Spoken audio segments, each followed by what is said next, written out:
Hello मेरे प्यारे बच्चों, स्वागत है आपका अपने YouTube चैनल पर। आशा करती हूँ आप सभी स्वस्थ मस्त और अपनी अपनी पढ़ाई में व्यस्त होंगे।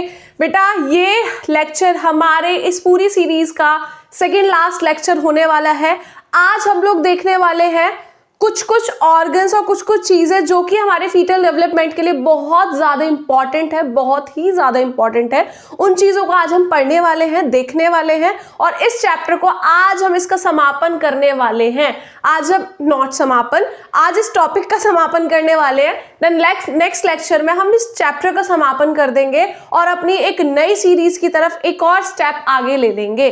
तो without any further do let's get into the video. तो आज का हमारा लेक्चर होने वाला है all about pregnancy and embryonic development. बेटा कैसे प्रेगनेंसी होती है, कैसे जायगोट बनता है, कैसे एम्ब्रायो बनता है, लास्ट लेक्चर तक हम सब कुछ देख चुके हैं। अगर अभी तक आप लोगों ने वो वीडियो नहीं देखा है then go and check it out. आज हम क्योंकि आज हम एक स्टेप आगे बढ़ रहे हैं ना, तो पीछे की चीजें आपकी क्लियर होनी चाहिए, तभी आपको आगे की चीजें समझ में आएंगी। आपको तभी पता पड़ेगा कि मैम क्या पढ़ा रही है। अगर आपको पहले तक का सब कुछ क्लियर है, सब कुछ क्लियर आउट है, आपका इस टॉपिक में डाउट है, देन इट्स ओके, आप ये लेक्चर पढ़ सकते हैं, आपको सारी चीजें क्लियर हो जाएंगी। I want to tell you one thing, that is कि हमारा पूरा कंटेंट सीधा एनसीईआरटी बेस्ड होता है। हर चीज एनसीईआरटी बेस्ड होती है क्योंकि बेटा एनसीईआरटी इज द गॉड, वो भगवान है आप लोगों के लिए, आपको पढ़ना चाहिए। तो ऐसा नहीं है सिर्फ मेरे लेक्चर पे डिपेंडेंट रहे। मेरा लेक्चर देखने के बाद please go through with your NCERT as well. पूरा उस टॉपिक को पढ़े, अच्छे से देखें, इंपॉर्टेंट पॉइंट्स को हाईलाइट करें, पूरा अच्छे से समझ लें उसे। लास्ट में एनसीईआरटी के क्वेश्चंस भी दिए हुए होते हैं, इंडेक्स क्वेश्चन लास्ट में, वो भी सॉल्व करें इवन, जिससे कि आपकी चीजें क्लियर रहेंगी। क्योंकि आपको पता है आजकल केस स्टडी बेस आ रहा है, असर्शन रीजन आ रहा है, वो सारा का सारा कहां से आता है? बीच बीच में एनसीईआरटी की लाइंस से आता है बेटा। तो अच्छे से एनसीईआरटी जरूर पढ़े। तो चलिए आज का लेक्चर स्टार्ट करते हैं। आज का लेक्चर हमारा होने वाला है pregnancy and embryonic development. Obviously यार ह्यूमन रिप्रोडक्शन के तो सारे ही लेक्चर बहुत इंटरेस्टेड रहे भाई। Human reproduction is very interesting part है ना, तो फिर सब कुछ बहुत इंटरेस्टिंग रहा है। लेकिन ये भी टॉपिक बहुत ज्यादा इंटरेस्टिंग है क्योंकि आपको काफी नई चीजें जानने के लिए मिल रही हैं जो कि आज तक आपने नहीं पढ़ी। लाइक मेंस्ट्रुअल साइकिल आपने पढ़ा होगा पहले, थोड़ा बहुत क्या थोड़ा पढ़ा होगा, 10th में पूरा एकदम ऐसे नहीं दिया होता। आप लोगों ने male reproductive system, female reproductive system पढ़ा होगा 10th में। आप लोगों ने उनका लाइक वो तो नहीं पढ़ा होगा, फॉर्मेशन तो नहीं पढ़ा होगा, बट वो तो पढ़ा होगा। लेकिन ये चीज आपके लिए बहुत नहीं होने वाली है क्योंकि आपने आज तक नहीं पढ़ी है कि कैसे एक बेबी का डेवलपमेंट, मतलब वो एम्ब्रायो कैसे डेवलप होता है, वो जो एम्ब्रायो है उसके पास न्यूट्रिएंट्स कैसे जाते हैं, सारी चीजें कैसे पहुंचती है और वो डेवलप होकर एक अच्छा खासा हट्टा कट्टा बच्चा कैसे बनता है। आज हम वो देखने वाले हैं बेटा, ठीक है? तो करते हैं शुरुआत। ये सब चीजें भूल जाओ, अभी ये सब भूल जाओ, अभी हम लोगों ने ये नहीं देखना। अभी हम लोग सीधा पॉइंट टू पॉइंट बात करेंगे। बेटा याद है आपको लास्ट लेक्चर में हम लोगों ने क्या पढ़ा था? जो हमारा ब्लास्टोसिस्ट था, ठीक है, वो बन गया था। उसकी जो लेयर थी, the outer layer is trophoblast, ये थी ट्रोफोब्लास्ट, राइट, ये थी ट्रोफोब्लास्ट। ये ट्रोफोब्लास्ट कनेक्ट हो गई थी, किससे कनेक्ट हो गई थी बेटा? यूट्रस से कनेक्ट हो गई थी। किससे कनेक्ट हो गई थी बच्ची? यूट्रस से एकदम कनेक्ट हो चुकी थी। बोले तो चिपक गई थी यूट्रस से। और यूट्रस की कौन सी वॉल से, ये आप मुझे बताओगे, ठीक है? एकदम चिपक गया था ट्रोफोब्लास्ट, ठीक है? अब क्या होगा बेटा कि इसके अंदर से ना फिंगर लाइक प्रोजेक्शंस निकलेंगे। सबसे पहले ये जो हमारा एम्ब्रायो होने वाला है ना, इससे फिंगर लाइक प्रोजेक्शंस निकलेंगे। वो फिंगर लाइक प्रोजेक्शन क्या करेंगे? हमारा जो मदर वॉर्म है उससे कनेक्ट होंगे, ऑब्वियसली कनेक्ट होंगे,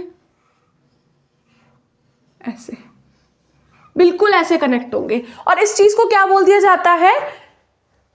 ठीक है, इंटरजिनेटेड बोला जाता है, ठीक है? जब ये आपस में कैसे कनेक्ट होता है मैं आपको अपनी फिंगर्स से बता देती हूँ। लाइक दिस ऐसे फंस जाते हैं एकदम, ठीक है? इंटरजिनेटेड हो जाते हैं। जो मदर का यूट्राइन वॉल है और वॉर्म जो है हमारा, क्या कहते हैं, एम्ब्रायो जो है, आपस में से कनेक्ट हो जाता है और इंटरजिनेटेड कनेक्शन बना लेते हैं। अब इसके जो बीच में चीजें प्रेजेंट रहती हैं, इसके जो बीच में ये वाला पूरा का पूरा स्पेस है, ये पूरा आपस में इन्होंने कुछ तो फॉर्म किया है बेटा, इन्होंने कुछ तो फॉर्म किया है। ये वाला जो पूरा एरिया है, इस पूरे एरिया को क्या बोल दिया जाता है बेटा? आपका chronic विलाय, CHORIONIC,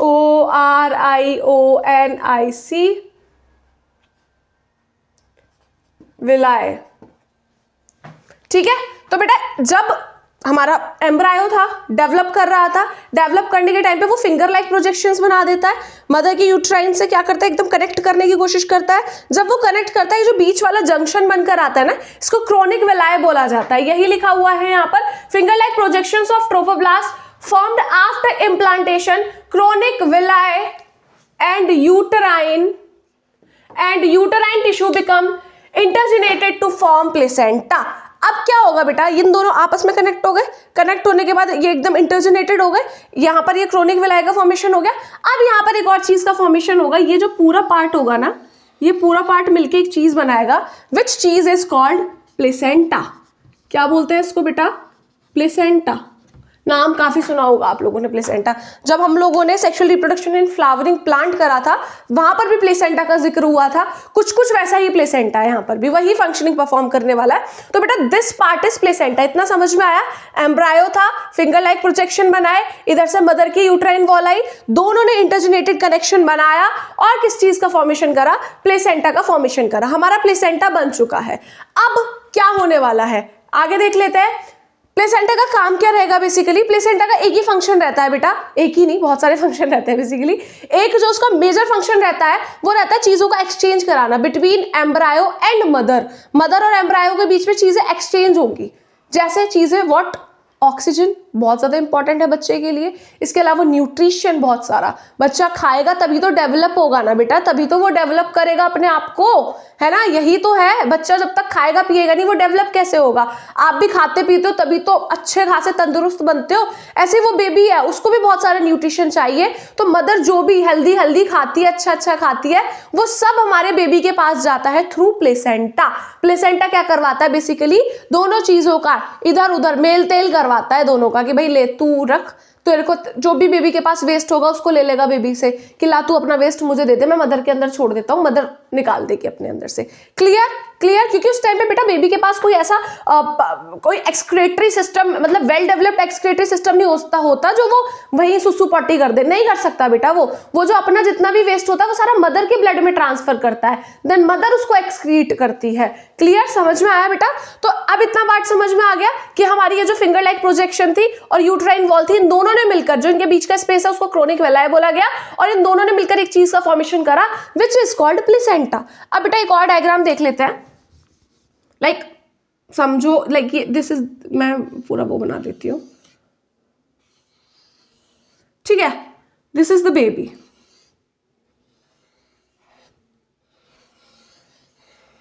this is the baby, ठीक है, and here is the placenta. ये है बेटा प्लेसेंटा, ये है हमारा फीटस, ठीक है। अब बेटा ये कैसे ट्रांसफर करेंगे, कितना डिफरेंस है दोनों में। कोई तो चीज होनी चाहिए जो इनको कनेक्ट करे आपस में, कोई तो चीज होगी ऐसी जो इन्हें आपस में कनेक्ट करती होगी, कुछ तो होगा बेटा, कुछ तो तार जुड़े हुए हैं। वो तार क्या है बेटा, दिस इज द तार, दिस इज द तार, दिस इज द तार, दिस तार is called umbilical cord. What is it called? Umbilical cord.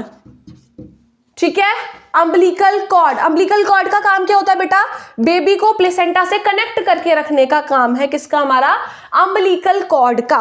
अब बेटा ये जो बेबी बना है ये कैसे बना है, कैसे बना है, हमारा जो एम्ब्रायो था ना बेटा, एम्ब्रायो का जो इनर सेल मास था ना, इनर सेल मास मतलब इसके अंदर जितने भी सेल्स थे, ये क्या कर रहे हैं, कॉन्टिन्यूस डिवीजन कर रहे हैं, कॉन्टिन्यूस डिवीजन करते रहेंगे और पूरा बेबी का फॉर्मेशन कर देंगे, है ना बेटा, पूरा बेबी का फॉर्मेशन कर देंगे। इनके पास कुछ स्पेशलाइज सेल होते हैं, जिन सेल्स को क्या बोला जाता है, स्टेम सेल्स। क्या बोला जाता है बेटा, स्टेम सेल्स। बेटा इनके पास कैपेबिलिटी होती है कि एक सिंगल सेल से पूरे ऑर्गन का और पूरे ऑर्गन सिस्टम का फॉर्मेशन करना, ठीक है बेटा। Stem cells are those specific cells जिनके पास पूरी कैपेबिलिटी है, पूरा उनकी क्षमता है कि वो एक सेल से एक बेबी का फॉर्मेशन कर सके। तो इसके पास क्या होता है, इनर सेल मास जो होता है, वो जो सेल्स होते हैं, कौन से स्पेशलाइज सेल्स होते हैं बेटा, वो होते हैं स्टेम सेल्स। याद रखना, हमेशा याद रखना, ठीक है। यहां पर एक और चीज प्रेजेंट होगी, इसके ऊपर एक फ्लूइड जैसा कुछ प्रेजेंट होगा। क्या होगा, फ्लूइड जैसा प्रेजेंट होगा, और वो फ्लूइड को क्या होगा बेटा, अमीनोटिक फ्लूइड। अमीनोटिक फ्लूइड, अमीनोसेंटेसिस पढ़ेंगे हम लोग आगे, नेक्स्ट चैप्टर में पढ़ेंगे। वहां पर बेटा यही अमीनोटिक फ्लूइड होता है, हमारे बेबी को पूरा कवर करके रखता है, पूरा कवर करके रखता है। क्यों कवर करके रखता है, to prevent the baby from dryness. अगर ये नहीं हुआ ना तो हमारा बेबी क्या हो जाएगा बेटा, बहुत ड्राई हो जाएगा, एकदम सूख जाएगा बेबी, तो उसको प्रिवेंट करके रखता है, ये अमीनोटिक फ्लूइड प्रिवेंट करेगा। क्लियर, क्लियर, सारी चीजें क्लियर हैं। ये प्लेसेंटा का फॉर्मेशन कैसे हुआ, क्या हुआ, हमारा एम्ब्रायो ने फिंगर लाइक प्रोजेक्शंस बनाए, यहाँ पर क्रोनिक विली का फॉर्मेशन हुआ, इन दोनों ने मिलकर क्या बनाया, प्लेसेंटा बनाया। ट्रोफोब्लास्ट की लास्ट लेयर है जो कनेक्टेड है, इनर सेल मास अपने आप को कंटिन्यू डिवाइड करेगा, उसके पास कुछ स्पेशलाइज्ड सेल हैं जिनको क्या बोला गया है बेटा, स्टेम सेल्स बोला गया है। हमारा बेबी प्लेसेंटा से किसके थ्रू कनेक्ट रहता है, अम्बिलिकल कॉर्ड के थ्रू कनेक्ट रहता है। बेटा जब बेबी का बर्थ होता है वो अम्बिलिकल कॉर्ड कट भी की जाती है, तो बेबी के यहाँ पर नेवल साइड पे कुछ तो लगा हुआ होता है, आप लोगों ने कभी ध्यान दिया हो तो, विच इज अम्बिलिकल कॉर्ड, जो बेबी को और मदर को क्या कर रहा है, कनेक्ट कर रहा है। इसके अलावा मैंने आपको बताया बेबी सराउंडेड रहता है एक फ्लूइड से, special kind of fluid which is amniotic fluid, जो कि बेबी को ड्राई होने से बचाएगा। क्लियर, अब नोट से गो थ्रू कर लेते हैं, अगर कुछ रह गया है तो उसको भी पढ़ लेते हैं। Finger like projection of trophoblast formed after implantation, chronic villi and uterine tissue become intergenerated to form placenta। दोनों ही क्या होंगे, यूटराइन वॉल और हमारा बेबी मतलब एम्ब्रायो, दोनों इंटरजिनेटेड कर जाएंगे, आपस में से कनेक्ट हो जाएंगे और किसका फॉर्मेशन करेंगे, क्रोनिक विलाई का फॉर्मेशन करेंगे, और वो पूरी चीज मिलकर किस चीज का फॉर्मेशन करेगी बेटा, प्लेसेंटा का फॉर्मेशन करेगी। आगे क्या लिखा हुआ है, प्लेसेंटा का काम, supply O2 and nitrogen to embryo by diffusion, मतलब ये गैसेस का ट्रांसफर करेगी, किसकी हेल्प से, डिफ्यूजन की हेल्प से। डिफ्यूजन का मतलब पता होगा, क्लास 9th में आप लोगों ने पढ़ा होगा, डिफ्यूजन, ऑस्मोसिस वगैरह सब कुछ पढ़ा होगा आप लोगों ने, ठीक है। डिफ्यूजन का मतलब क्या होता है, कहीं भी हाई कॉन्सेंट्रेशन से चीजें ट्रेवल करके जा रही हैं लो कॉन्सेंट्रेशन पे, मदर के पास बहुत सारा ऑक्सीजन है, बहुत सारा नाइट्रोजन है, वहां पर ऑक्सीजन का और नाइट्रोजन का कॉन्सेंट्रेशन क्या है, हाई है, बेबी के पास कम है, तो ऑटोमेटिकली अम्बिलिकल कॉर्ड की हेल्प से चीजें क्या हो रही है, मदर से ट्रांसफर हो रही है, कहां पर, बेबी में ट्रांसफर हो रही है। उसके अलावा क्या लिखा हुआ है, connected to embryo with umbilical cord, ये भी मैंने आपको बता दिया, जो बेबी होता है और जो हमारा प्लेसेंटा होता है आपस में किससे कनेक्ट है बेटा, अम्बिलिकल कॉर्ड से कनेक्टेड है। उसके अलावा removal of waste and CO2 from embryo, ये भी मैं आपको बता चुकी हूं, बेबी का जितना भी वेस्ट होगा साथ में CO2 जो गैस होगी उसको भी प्लेसेंटा क्या करता है, वहां से लेकर आता है मदर के अंदर, मदर के ब्लड में छोड़ देता है सारा का सारा। क्लियर बेटा। अब आप एक चीज याद रखना कि मदर का और बेबी का ब्लड मिक्स नहीं होता बेटा, कभी मिक्स नहीं होता, बट हाँ चीजों का जो ट्रांसफर होगा बेटा वो ब्लड के थ्रू ही होगा, दोनों ब्लड कभी मिक्स नहीं होंगे, बट चीजों को ट्रांसफर ब्लड के थ्रू ही होगा। क्लियर। उसके अलावा जो हमारा प्लेसेंटा है वो एक एंडोक्राइन ग्लैंड भी है बेटा, एक एंडोक्राइन ग्लैंड भी है, सीधा सीक्रेशन कर रही है ब्लड के अंदर। क्या क्या चीज को सीक्रेट कर रही है, HCG, HPL, oestrogen and progesterone. बहुत बहुत बहुत इंपॉर्टेंट PYQs में आने वाला क्वेश्चन, हमेशा CBSE से पूछे जाने वाला क्वेश्चन, लास्ट ईयर भी MCQs में पूछा गया है बेटा कि ऐसे कौन से हॉर्मोन्स हैं जो सिर्फ हमारे प्रेगनेंसी के टाइम पे सीक्रेट होते हैं। तो दो तो ये है बेटा, HCG and HPL, and the third one is relaxin. ठीक है, ये तीनों चीजें बिल्कुल अपने जहन में बिठा लेना कि कौन कौन से हार्मोन है जो सिर्फ प्रेगनेंसी के दौरान ही सीक्रेट होंगे। कौन सीक्रेट करने वाला है, प्लेसेंटा सीक्रेट करने वाला है HCG एंड HPL को। ईस्ट्रोजन प्रोजेस्टेरॉन पहले से सीक्रेट होते आ रहे हैं और होंगे आगे भी। ठीक है, तो ये सिर्फ प्रेगनेंसी पे सीक्रेट होने वाले हार्मोन्स नहीं है, लेकिन हमारा जो प्लेसेंटा होता है वो बहुत बड़ा रोल प्ले करता है ईस्ट्रोजन और प्रोजेस्टेरॉन को सीक्रेट करने में भी।